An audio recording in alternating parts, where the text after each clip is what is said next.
Samael Aun Weor, Biography. Samael is an Hebrew name whose ending El means that he is an angel of God, a divine being. Moreover, in the books of Hebrew astrology compiled by Abraham ibn Ezra around the year 1100, Samael is said to be the angel of planet Mars, that is to say, the angel of power. On the other hand, in the first Hebrew texts in which Samael is mentioned, such as the Book of Enoch and the Apocalypse of Baruch, Samael is considered to be a fallen angel, and that's why in later texts, and even in medieval texts, such as the Zohar, Samael is associated with evil, with Lucifer.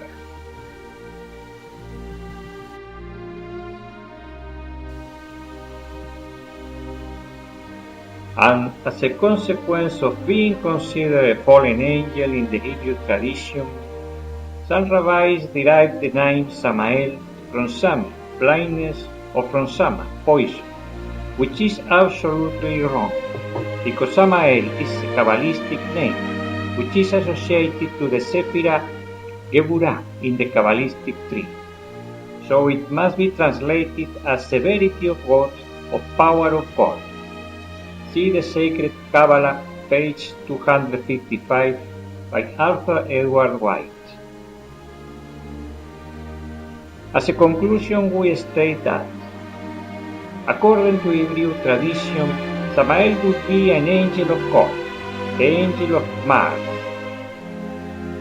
But he also would be one of the angels who fell during the angelic revolt of all religions, so well described by Milton in his work Paradise Lost.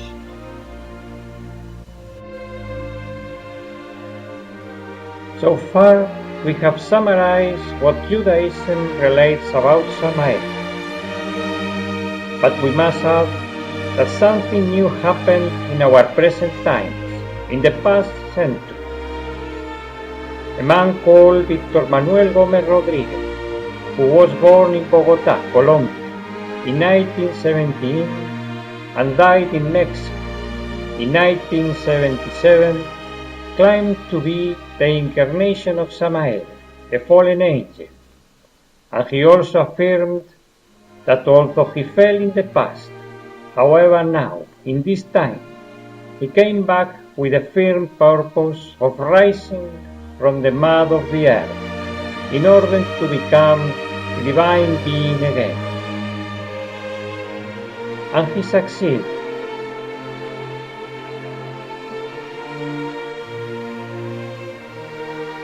Because the most astonishing is that when we ask those who knew him personally, and they were many, they all give faith and testimony of his goodness, wisdom, power, and miracles. Let's listen to what Samael, the fifth Jnani Bodhisattva of the Sanskrit tradition, tells us about his angelic fall in his book, The Three Mountains.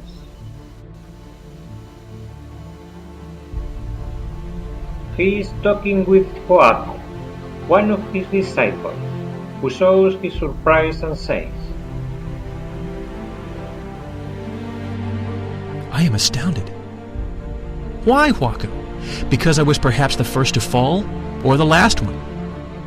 H.P. Blavatsky says in The Secret Doctrine that Samuel was the first to fall, but this is symbolic. It is clear that I am the Dhyani Bodhisattva of the fifth of the seven, and because of this, it is said that Samuel was the first one to fall. Luckily, I am standing now, in spite of having relapsed into the same crime. How different was the case of many of those other Dhyanis who fell into the animal generation. Let us remember Moloch, the great murderer, now involuting apparently in the infernal worlds. Let us remember Andromelech and his brother Asmodeus, two thrones precipitated into the Avern. I thought that after the liberation, any fall was impossible. You are wrong, my dear Hoako. In the cosmos, there is always a danger of falling. Only by entering the in-manifest Sat the absolute abstract space does every danger disappear. And after hearing the above, we can ask ourselves, what's the mystery behind all this? Who are the angels? Why do they fall? And if they fall, can they rise again? How? Why not? Obviously, we are not going to find the answers in today's religion, which are every day more and more confused and ignorant about the mysteries of the spirit. No. In order to find the answers to these questions, we must approach the esoteric knowledge, a keeper of the hermetic traditions that come from the night of all ages. And this esoteric knowledge says the following. At the beginning and end of each age, there is a pouring forth of hierarchical cosmic streams of energy. This new force, called by initiated the dayspring of youth, has been in activity for some time in Western Europe and America, possesses a new vitality and energy that will bring about a severance from past and inherited conditions. Minds that respond to it are clarified, and any opposition within the atmosphere of mental body can no longer imprison them within its rebellious hour. From the book The Dayspring of Youth by M. The new age of Aquarius began on February 4, in 1962, when the planets of the solar system were aligned in the direction of Aquarius. And due to the new energies, the world could see the rebellion of youth in the spiritual, sexual, social and artistic fields, driven by a powerful energy that unfortunately only a few men and women knew how to channel toward the inner awakening. One of those few was Victor Manuel Gómez Rodríguez, Bodhisattva Samael Aun Weor. Let's listen about the beginning of his life in his own words. It is not irrelevant to solemnly affirm that I was born with an enormous spiritual restlessness. It would be absurd to deny this.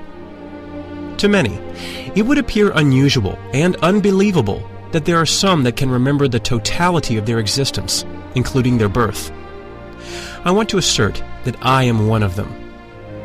Very clean and beautifully dressed, I was placed on the maternal bed next to my mother after all the usual natal processes.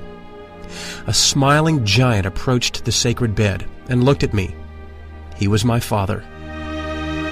It is important to assert clearly now that in the dawn of existence, we walk originally on 4 legs, then on 2, and finally on 3. Of course, the last one is the walking stick used by the old. I am not in any sense an exception to this general rule. When I was 11 months old, I felt the desire to walk.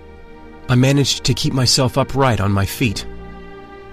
I still remember that marvelous instant in which, interlocking my hands on my head, I solemnly made the Masonic sign of assistance, Elai B'nai Almana. And since I have not yet lost the capability to be astonished, I must say that what happened then appeared to me to be marvelous. It is doubtless an extraordinary event to walk for the first time with the body given to us by Mother Nature. Calmly, I went to the old window from which one could clearly see the people who, here and there, appeared and disappeared in the picturesque old street of my village. My first adventure consisted of holding firmly onto the iron grill in that old window. Luckily, my father, a very prudent man, anticipating the danger, had put a wire grill in the balustrade so that I could not fall into the street. How well I remember that old window in that old house where I took my first steps. Of course, at that delighted age, I enjoyed the charming toys like children like to play with. But this in no way interfered with my meditation practices. During those first years of life, in which one learns to walk, I used to sit meditating in the Oriental style. Then I used to study in a retrospective fashion my past reincarnations, and many persons visited me from the past. When the ineffable ecstasy concluded, and I returned to the normal everyday state, I contemplated with pain the old walls of that paternal house where, in spite of my age, I appeared to be a strange monk. How small I felt in front of those rough walls. I cried, yes, as children cry. I used to complain, repeating, again, in another physical body. Life is so painful. It was at those moments that I used to ask my mother to help me, and she said, "The child is hungry, or thirsty," etc., etc. I have never been able to forget those moments in which I used to run happily along the lonely corridors of my house. The most unusual cases of transcendental metaphysics started to happen to me at that time. My father was calling to me at the door of his bedroom. I saw him in his night clothes, and when I tried to approach him, he disappeared into some unknown dimension. However, I must confess that this type of psychic phenomenon was quite well known to me.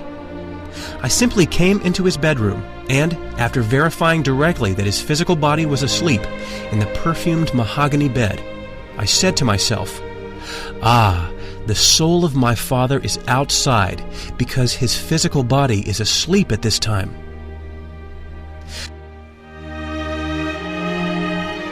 I have always been a sun worshipper, and at dawn, as well as at nightfall, I used to climb onto the roof of my house. In those times, balconies did not exist, and sitting down on the baked mud tiles in the Oriental manner, as a child yogi, I contemplated the Sun King in a state of ecstasy, falling into a deep meditation.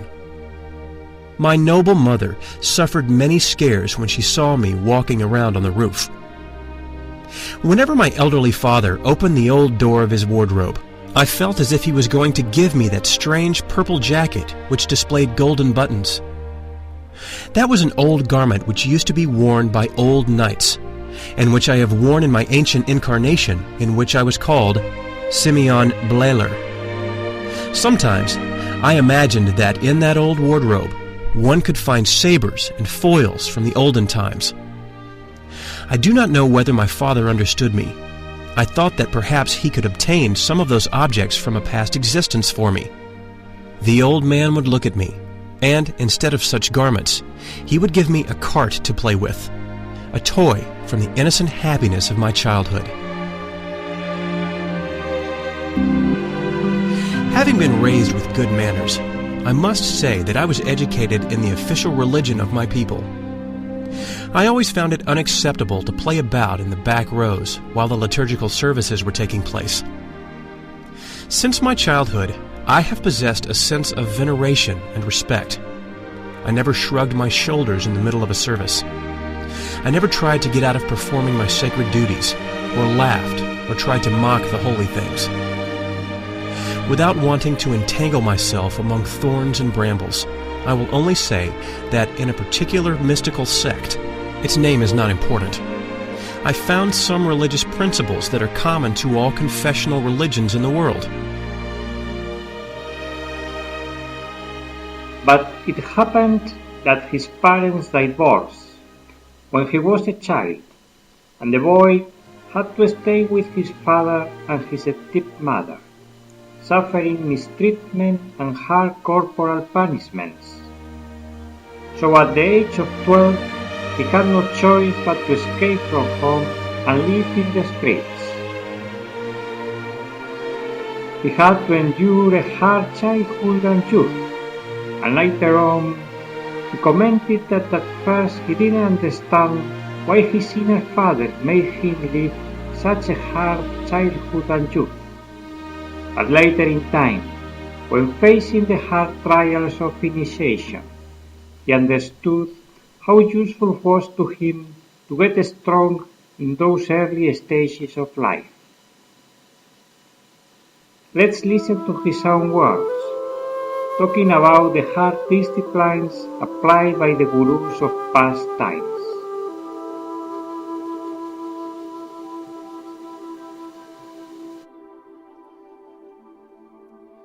I do not regret to have walked entire countries without money. I do not regret to have suffered the storm and the hurricanes.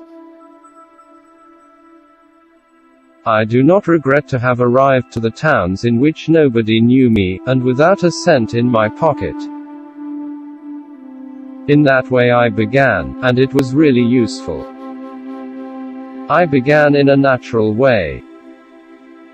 My Father that is in secret wanted me to begin in that way, and in that way I began. Others had also to start in that way, because the Guru wanted to do so, for their own good.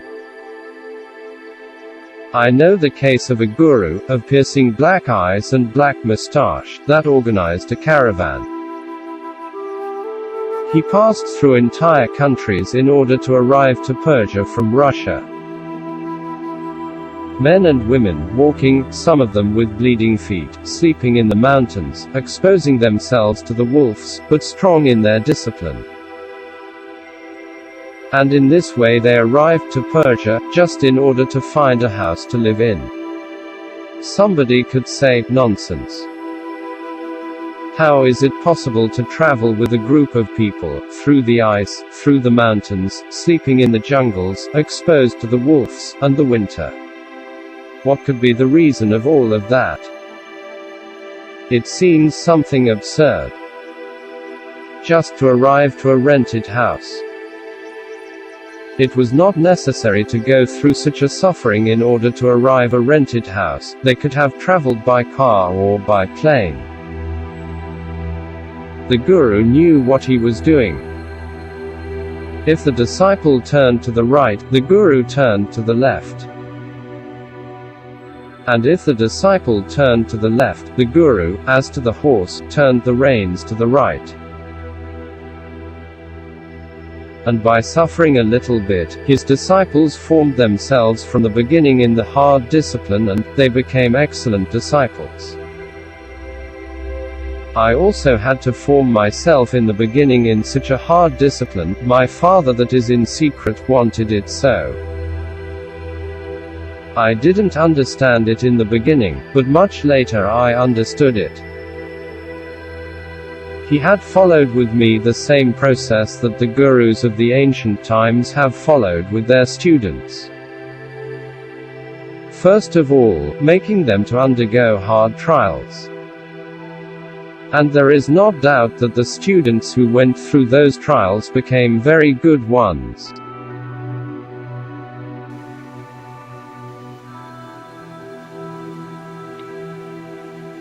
However, the hard youth he had to live didn't decrease his spiritual yearnings.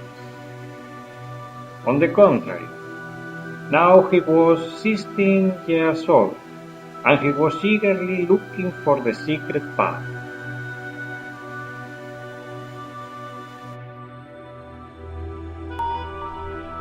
Without being involved in any way in delicate and many-sided matters of the philosophical and metaphysical type, I must confess frankly, and with utmost sincerity, that I had not yet arrived at the 16 springs of my present existence, when I was involved in many important and interesting matters.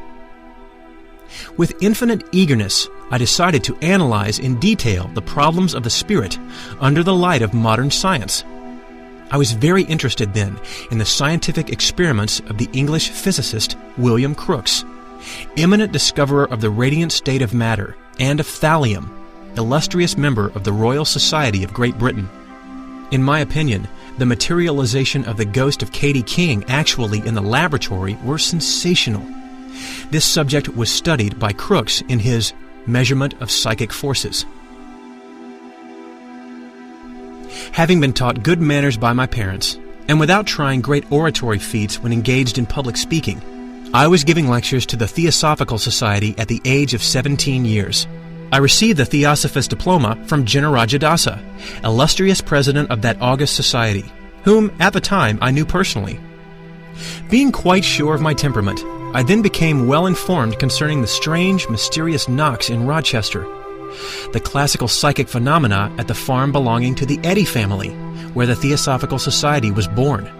I had accumulated much data related to the evocative tripods of the Pentanissas of ancient times.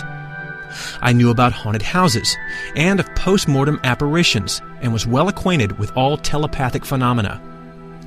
Unquestionably, having so much metaphysical data in my poor, overstretched mind, I had become a very demanding scholar.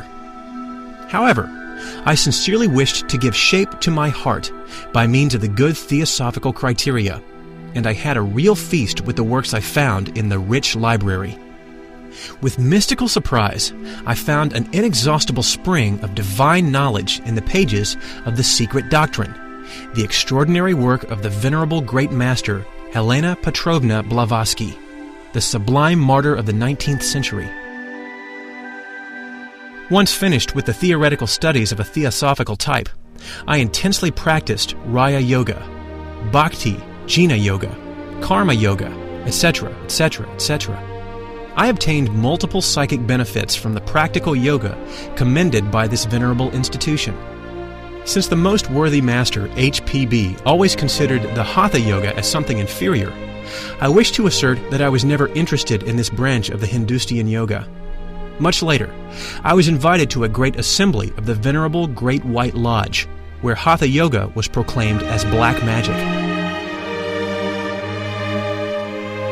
After studying and practicing the theosophical teachings, he came into contact with the ancient Rosicrucian school at the age of 80. I was already in the 18th spring of my adolescence, in my present reincarnation, when I had the great honor of becoming a member of the ancient Rosicrucian school. This worthy institution was fortunately founded by the great Dr. Arnoldo Krumheller, Doctor Colonel of the glorious Mexican Army, distinguished professor of the Medical University in Berlin, Germany, notable scientist, extraordinary polyglot. I turned up at the Alua Lucis, then presided over by an illustrious gentleman of great intelligence. I will confess that, being a headstrong lad, I started arguing and showing some arrogance, but I finished studying. What seemed best for me was to go and sit near the wall, at the corner of the classroom, enraptured in ecstasy. Needless to say that, even when I was steeped into many intricate theories of vast content, I yearned with infinite longing to find my old way, the path of the razor's edge. Carefully excluding any feelings of psychopiety and any insubstantial wordiness, I definitely decided to combine theory and practice. Without prostituting my intelligence for gold, I truly preferred to prostrate myself, full of humility, in the presence of the demiurge creator of the universe. I found a rich and inexhaustible source of exquisite splendors in the magnificent works of Krumheller, Hartmann, Eliphas Levi, Steiner, Max Heindel, etc., etc., etc. Without boasting, I declare seriously, sincerely, and emphatically that during that period of my life, I studied in an orderly fashion the whole of the Rosicrucian library. With infinite yearning, I searched along the road for a traveler possessing a precious balsam to heal my aching heart. I suffered dreadfully and cried out in my loneliness, invoking the holy masters of the Great White Lodge. The great Kabir Jesus said, "Knock, and it shall be opened unto you. Ask, and it shall be given you. Search, and you shall find." In the name of that which is real, I declare the following. According to the teachings of the Christian gospel, I asked, and it was given to me. I searched and did find. I knocked, and it was opened. When dealing with such long and complex studies as those of the Rosicrucians, it is unquestionable that there is no way in which all the topics could be contained in the narrow frame of the present chapter. Therefore, I will only synthesize and draw some conclusions. Frontal chakra. It is developed by the intonation of the vowel I, as follows. Ah. Faculty, clairvoyance. Laryngeal chakra. It is developed by singing the vowel E as follows. E.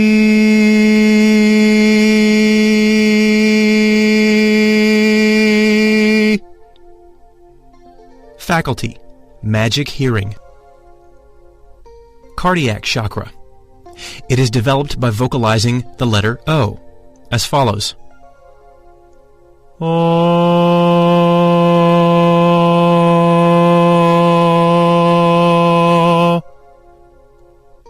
Faculties, intuition, inspiration, astral projection, etc., etc.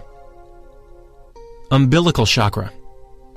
It is developed by singing the vowel U as follows.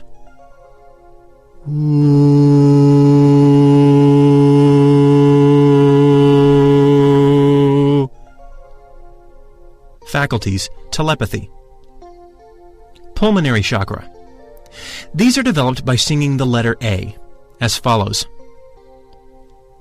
A.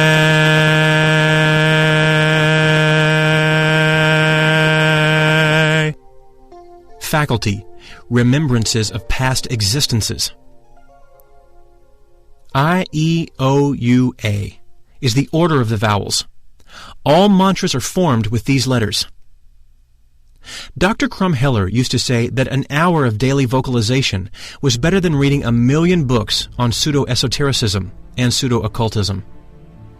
I used to inhale the supreme ardor of Christic prana, the vital breath of the mountains, and then exhale slowly, making the corresponding vowel resonate. For the sake of clarity, I shall indicate that each vowel was preceded by an inhalation, and that it resonates only in the exhalation. It is obvious that I inhaled by the nostrils and exhaled by the mouth.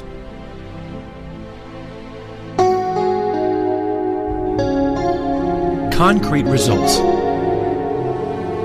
All my astral chakras, or magnetic centers, intensified their vibratory activity, rotating positively from left to right, like the hands of a clock, observed from the front, and not from its side. Departure.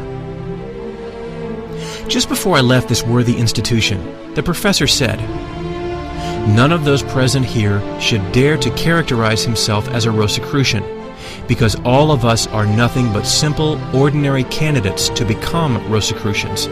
And then he added, with great solemnity, "A Buddha, a Jesus, a Moria, a KH, etc., etc., etc., is a Rosicrucian."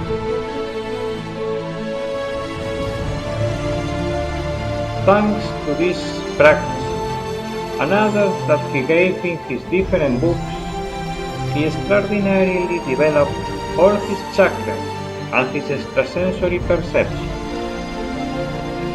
However, despite having read the entire Theosophical and Rosicrucian library, and despite having developed all his extrasensory perception, he realized that he hadn't found the secret path yet. That is to say, he hadn't found the path that leads us to our intimate, to our inner, to our being, to fullness and happiness. So at that moment, he decided to leave all those schools and practice meditation. Bounded by intellectual walls, fed up with so many complicated and difficult theories, I made up my mind to travel towards the tropical coast of the Caribbean Sea. Over there, far away, seated under the sparse shadow of a lonely tree like a hermit of times past, I decided to bury all this difficult retinue of useless rationalism.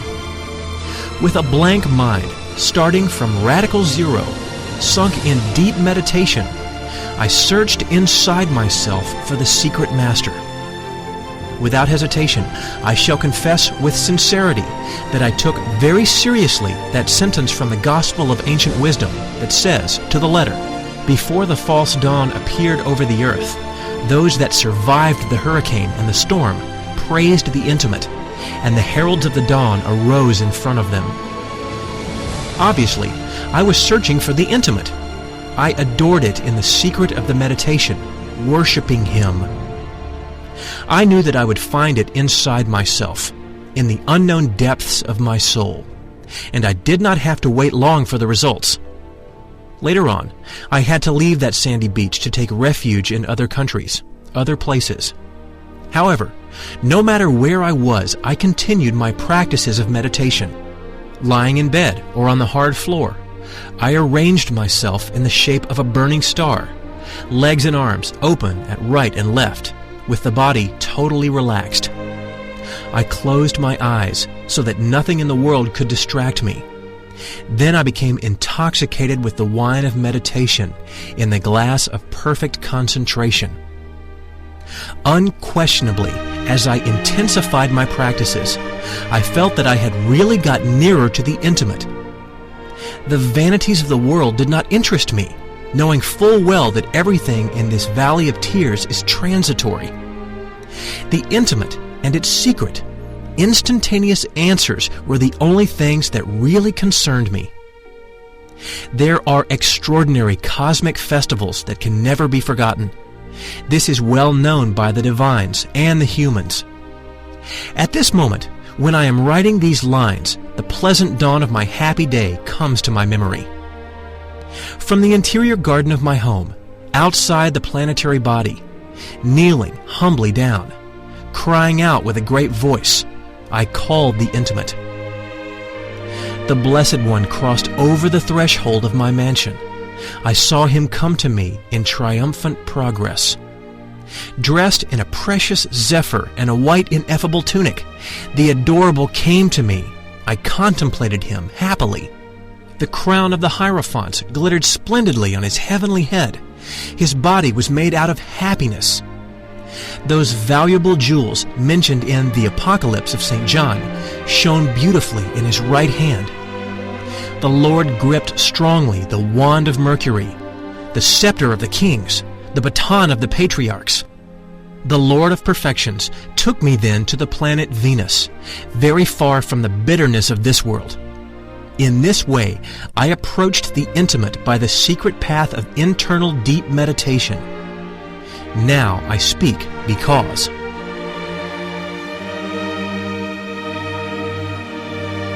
And his contact with his intimate, with his innermost, with Samael, brought about a radical change in his life. First of all, he knew who he was, a fallen bodhisattva, a human soul of the angel Samael, and he understood that he had to rise again and reach his self-realization, the union with his innermost, with the reality. Secondly, he was told that he should write the esoteric teaching, the map of the road, for those eager ones who also wanted to get their self-realization. Finally, he was told to create a new culture, a new civilization, and for this purpose, at the right time, he would have to lead an exodus with all those people who were walking the esoteric path and fighting for their own self-realization. He was entering the path of initiation, and he was starting to suffer the rigorous trials of the path. His young wife, with whom he had two small children, didn't want to know anything about all this, nor support him in his mission, nor follow him. And with great pain in his heart, they split up. Then he started to travel along the country, healing and giving the esoteric teaching to the people of the towns that he went through. On his way, he met Arnolda Gar, Little Auntie, and they married in 1946. He was 29 years old. So, Little Auntie became his wise priestess, and they began to work in the mysteries of fire. As a consequence, he entered the initiation of major mysteries. At the same time, he began to write his first books. But let's listen to his own words about the first initiation of major mystics. When the erotic igneous serpent of our magic powers awoke to initiate its march along the spinal canal towards interior and upper regions, I felt extremely thirsty and experienced a very sharp pain in the coccyx that lasted for several days. Then I was entertained lavishly at the temple. I was never able to forget that cosmic event. At that time, I lived in peace in a small house at the seaside in the tropical region of the Caribbean coast. The ascent of Kundalini from vertebra to vertebra happened very slowly, in accordance with the merits of the heart. Each vertebra is very demanding. From this we can infer difficult trials. As a corollary, we assert, the ascent of the Kundalini is not possible if we do not fulfill the precise moral conditions necessary for this to happen. These 33 vertebrae are designated in the superior worlds by symbolic names, such as cannons, pyramids, holy chambers, etc., etc., etc. The mystical ascent of the flame of love from vertebra to vertebra and chakra to chakra along the medullar canal certainly happened on the basis of sexual magic, including sanctification and sacrifice. The Mahatma that was assisting brought me help by guiding the sacred fire from the coccyx bone, at the base of the spine, to the pineal gland, situated, as is already known by the doctors, in the superior part of the brain. Subsequently, that great soul caused my erotic fire to flow into the region of the space between the eyebrows. The first initiation of fire happened as a corollary, when the igneous serpent of our magic powers made contact with the atom of the Father in the magnetic field of the root of the nose. Certainly, it was during the mystic ceremony of the Last Supper when the cosmic date of the initiation was fixed. I waited with infinite anxiety for the date and time of the initiation. It concerned a very sacred 27. I wanted an initiation such as that the commander Montenero received in the temple of Chapultepec, or as in Ganes de Lara, the reincarnated Deva, had in the Sancta Sanctorum, or Adieta of the Templar Knights, in the extraordinary night of the lunar eclipse. But my case was certainly very different, and even if it appears incredible, that night of initiation I felt defrauded. Resting on my hard bed in a humble hut at the seaside, with infinite anguish, I spent the night in vigil, waiting uselessly. My priestess wife slept, snored. Sometimes she moved on her bed, or pronounced incoherent words. The sea, with its furious waves, struck the beach roaring frightfully, as if complaining. Dawn came, and nothing. Nothing. Nothing! What a dirty night, my God! Good heavens! What intellectual and moral storms I had to experience during those deadly nocturnal hours. Really, there is no resurrection without death, nor any dawn in nature, or man without being preceded by nocturnal darkness and sadness that makes its light all the more adorable. All my senses were put on trial, tortured in mortal agonies that made me cry, "My Father, if possible, spare me this chalice. Be not my will, but yours be done." When the sun rose like a ball of fire that appeared to glow out of the tempestuous ocean, Lytolantes woke up saying to me, "Do you remember the party that was given up there for you? You received the initiation." "What? But what are you saying? Party? Initiation? Which one? I only know that I have endured a night more bitter than bile." "What?" said Lytolantes, astonished. "Then you did not bring any recollection whatsoever to your physical brain? Don't you remember the great chain? Have you forgotten the words of the great initiator?" Troubled by these questions, I interrogated Lytolantes, saying, "What did the great being say to me?" "You were warned," said the adept lady, "that from today on you will have double responsibility for the teachings that you give in the world. Besides," said Lytolantes, "you were dressed with the tunic of white linen of the adepts of the occult fraternity, and you were given the sword of fire." "Ah, I understand. while I experienced so much bitterness in my bed of penitent and anchorite, my interior real being was receiving the cosmic initiation. Good heaven! After this anecdote of his first initiation of major mysteries, he began to suffer persecution by the doctors of Siena, the city on the shores of the Caribbean Sea which he lived in. They accused him of healing with natural remedies, and he also suffered attacks by the priests of the region for writing esoteric works, to the point that he was imprisoned several times for the crime of healing people and writing esoteric works, until he finally decided to move to the Sierra Nevada of Santa Marta, Colombia. There, he continued to heal and teach people the esoteric knowledge, which he called Gnosis. His first students were the peasants of that place. As a result, he formed there his first group of disciples.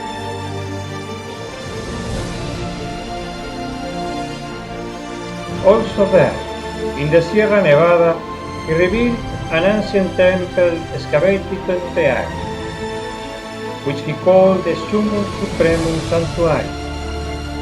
He used that temple for giving the teaching, and as a magnetic center for helping to spread the Gnostic teaching all over the world. In his processes of initiation, he passed through the 5 initiations of major mysteries, and he arrived at the Venusian initiation, the moment in which the adept makes internally contact with his being, with the divine spirit of each man. It was on October 27, in 1954, and it happened in the bowels of the Summum Supremum Sanctuary. From then on, he took the name of his being, Samael Aun Weor.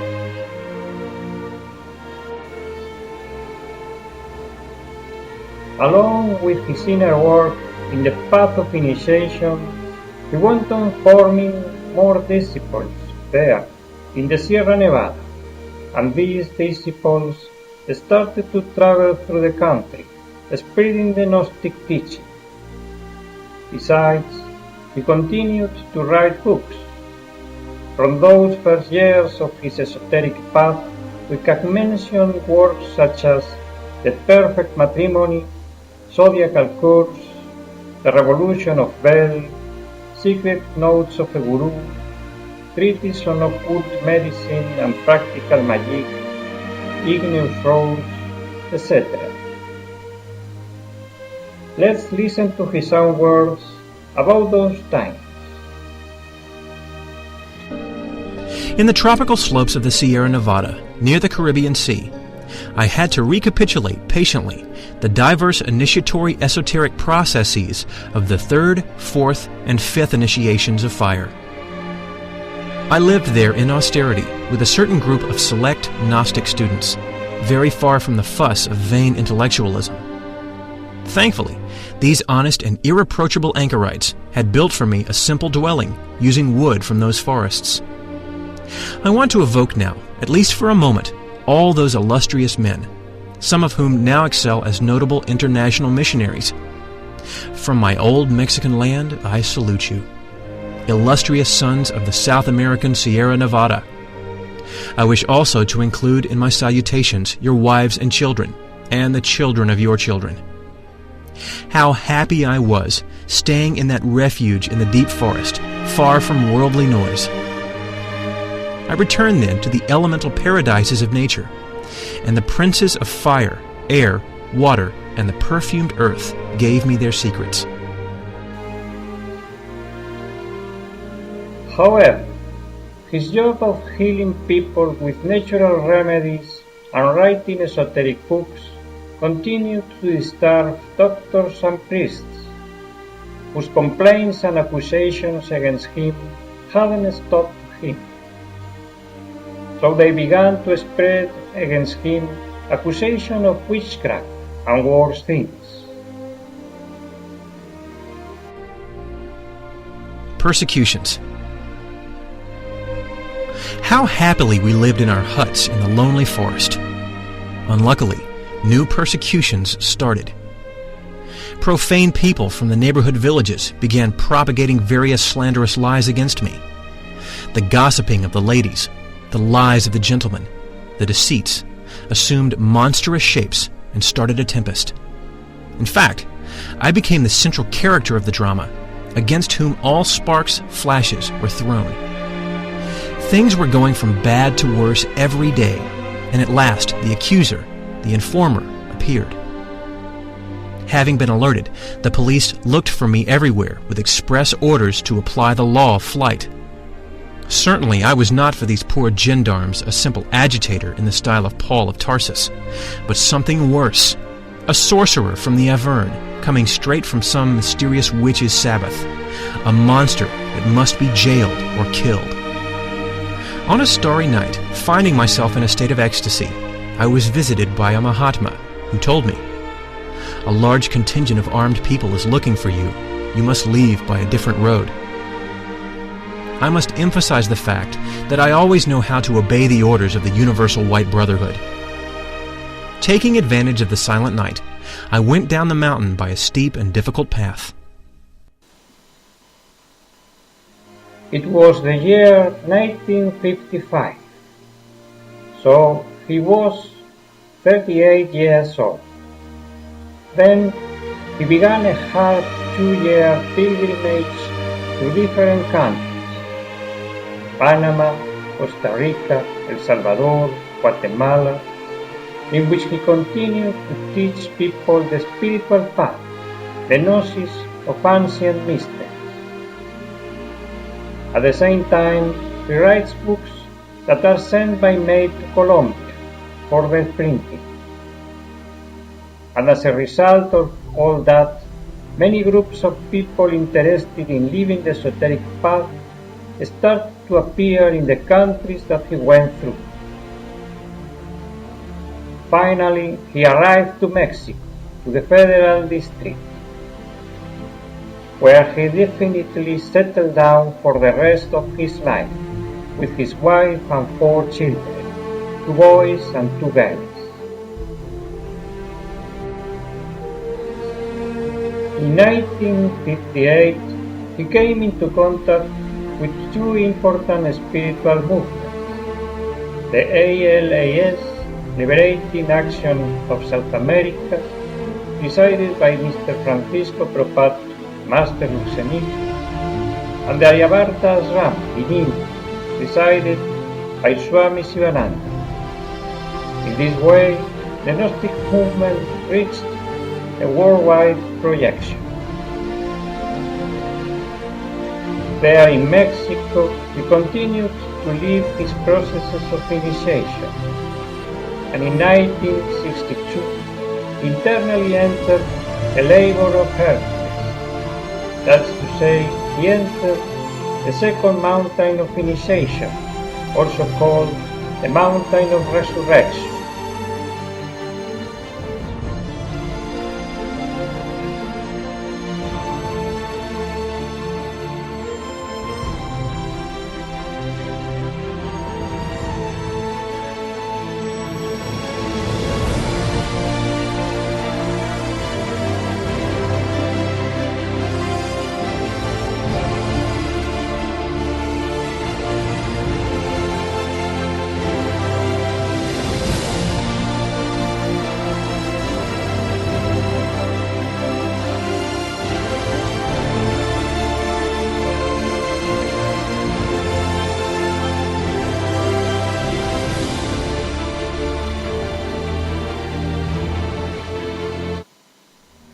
Let's explain something about the processes of initiation.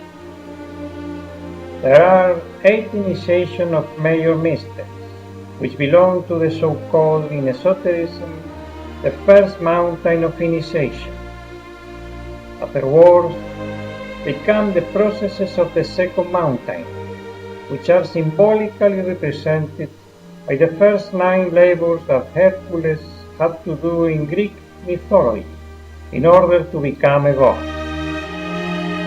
These processes of the second mountain are also represented by the way of the cross that Jesus Christ lived in the Holy Land. They are painful processes of inner purification in which the adept has to descend to the infernal worlds, so well described by Dante Alighieri in his Divine Comedy, in order to disintegrate his own abomination. Let's listen to Master Samael relating his entrance to the second mountain. It was the year 1963. It is clear that we, the brothers of the Temple of the Twice Born, have eliminated from our psyche several subjective, infrahuman aspects. However, after having gone through the 8 initiations, we yearned with all the strength of the soul to join the magic esoteric works of the Mountain of the Resurrection. In the temple, we were told that we should wait with infinite patience for the abbot of the monastery. However, it is evident that the long and boring hours passed with an unbearable monotony. The Venerable One did not seem to be in any hurry. Some of the veterans of the first mountain were everywhere, here and there, protesting impatiently for the singular delay of the superior. There are events in this life which are surprising, and one of them was the astonishing entrance of the abbot of the temple. All the brothers of the Sacred Order were amazed, because some of our people had already lost any hope of seeing the Master. Before the Sacred Brotherhood, the Venerable One spoke, saying, "Brothers, you are missing 2 virtues that this brother does have." Saying this, he pointed at me with the index finger. Later on, in a manner at the same time sweet and imperative, he ordered me thus, "Brother, tell them which are those virtues." "One must know how to be patient. One must know how to be serene," I said with a clear and deliberate voice. "Can you see now? Are you convinced?" Birth forced the abbot with great solemnity. The adepts, at the same time scared and amazed, chose to keep a respectful silence. Unquestionably, all the members of the congregation, with my exception only, had then to be deferred, because only my own insignificant, worthless person came victorious out of this difficult test. The austere Hierophant then presented me with a beautiful orange. I captured its deep meaning immediately. Much later in time, I had to appear before the Brotherhood of another monastery of the Universal White Brotherhood, with the definite purpose of receiving instructions and signing documents. Although he had already legally founded the Universal Christian Gnostic Movement in Colombia, once in Mexico he also founded the Gnostic Association for Anthropological and Cultural Studies. These 2 institutions were the vehicles for spreading the Gnostic teaching all over the world. On the other hand, he continued to write books that he sent by mail to Santa Marta, Colombia, to one of his disciples, who owned a print shop. This disciple printed the books and distributed them in the different countries of South America. From the 60s and 70s are works such as The Great Rebellion, Revolutionary Psychology, The Greater Mysteries, The Mystery of the Golden Blossom, My Return to Tibet, The Secret Doctrine of Anahuac, The 3 Mountains, Yes, There is Hell, Yes, There is a Devil, Yes, There is a Karma, etc. In total, his work consists of about 70 books, including small brochures. Since he settled down with his family in Mexico, in the Federal District, in 1956, Master Samael didn't make any travel outside Mexico, because he was internally banned to travel out of Mexico for his own safety. In those years, he was in contact with the many Gnostic groups and Gnostic people of South America by mail and telephone.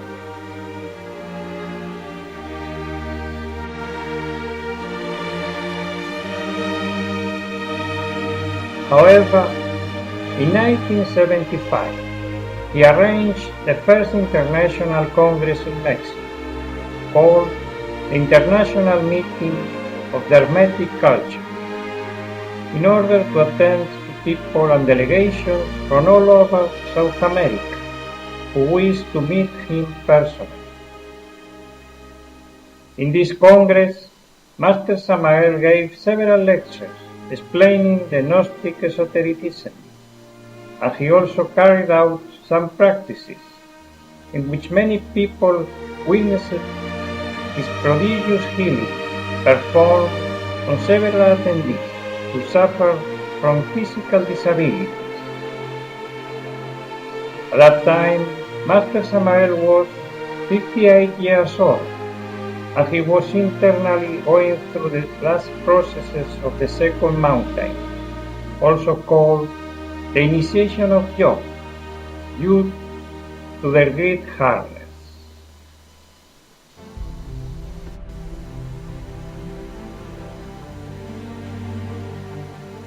The Congress was a great success, so the following year a new Congress was arranged. It was called the First International Gnostic Congress of Anthropology, which was held from October 27 to November 3 in 1976 in the Mexican city of Guadalajara. This Congress was a milestone in the development and spreading of the Gnostic teaching all over the world. The Congress was attended by several thousand people from all over South America, as well as by renowned personalities from Mexico, such as the actor Mario Moreno Cantinflas. All the national press, newspapers and TV informed about the event, and the attendants enjoyed a great set of lectures and practices. Plans for spreading the Gnostic teaching to the US, Canada and Europe were set up during the Congress, and people left the Congress and came back to their countries full of enthusiasm. Master Samael also took advantage of that meeting to reconcile the differences between two of his systems, differences that were creating divisions in the Gnostic groups of Colombia.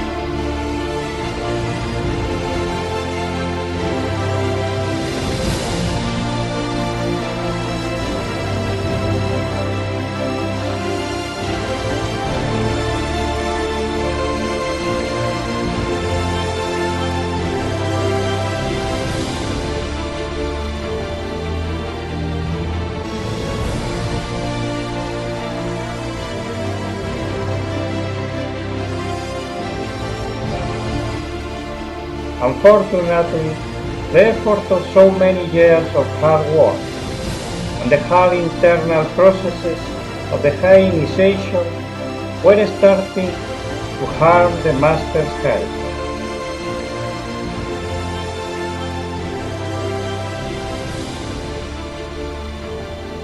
In 1977, Master Samael finished the processes of the second mountain, Mountain of Resurrection, thus becoming a resurrected master. They are called the processes of resurrection because at the end of these works it is said that our divine spirit is resurrected in us. That is to say, our divine spirit gets permanently established within us. Or talking in the terms of the first Christian Gnostics, our inner Christ is resurrected in us. Or in the terms of alchemists, the the adept resurrects his philosopher's stone.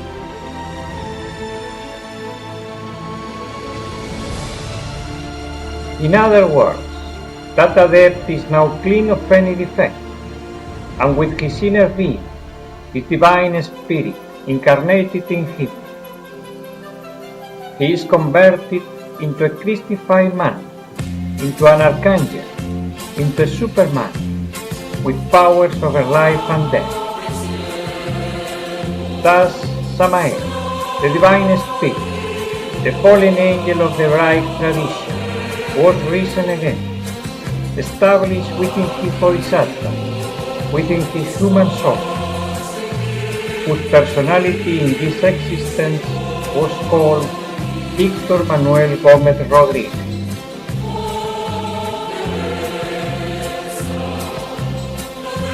Unfortunately, the effort to achieve his self-realization, to achieve the incarnation of his inner being, of his divine spirit, had been so great that his physical body was very damaged. He was diagnosed with 3 stomach ulcers that led him to disincarnate on December 24, 1977.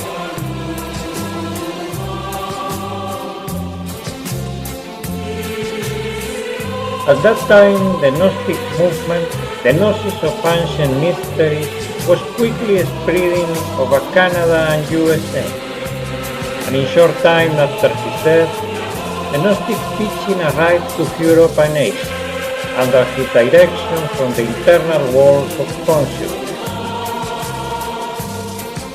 Thus, his work of teaching the secret path to mankind was finished. Let's listen to him speaking about the secret path in his book, The 3 Mountains.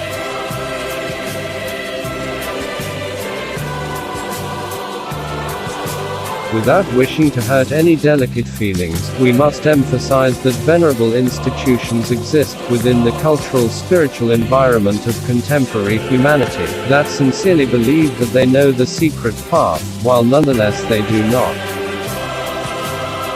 Allow me the freedom of saying, with great solemnity, that we do not wish to make destructive criticisms. We emphasize nothing more, and this is not a crime. Obviously, because of simple, deep respect for our fellow men, we would never say anything against any mystical institution.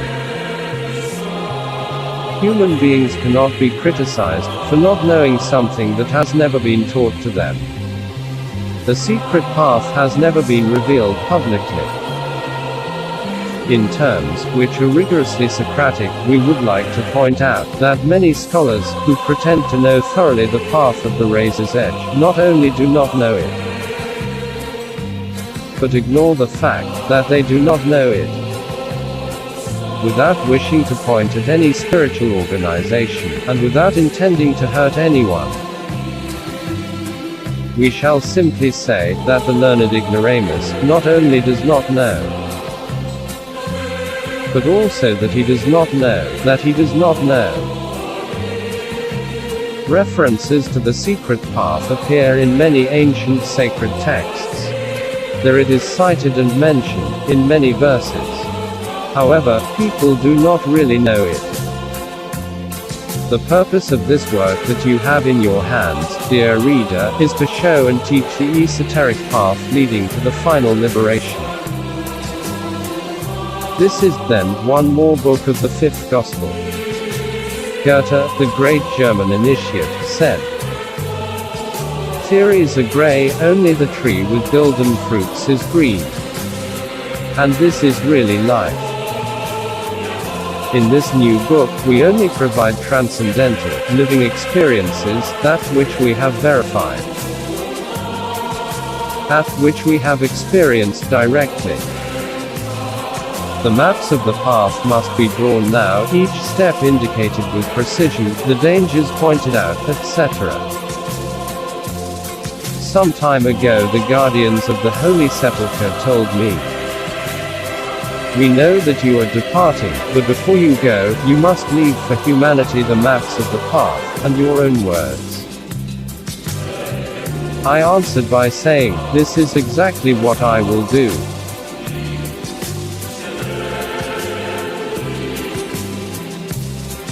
And we finish by saying that the tree is known by its fruit, and man by his work. So if your soul, kind listener, is eager for divine wisdom, we invite you to read the works of the fifth of the seven, Archangel Samael, the fallen angel of the Hebraic tradition, who is today risen again, initiating the new age of Aquarius, between the awe thunder of hope.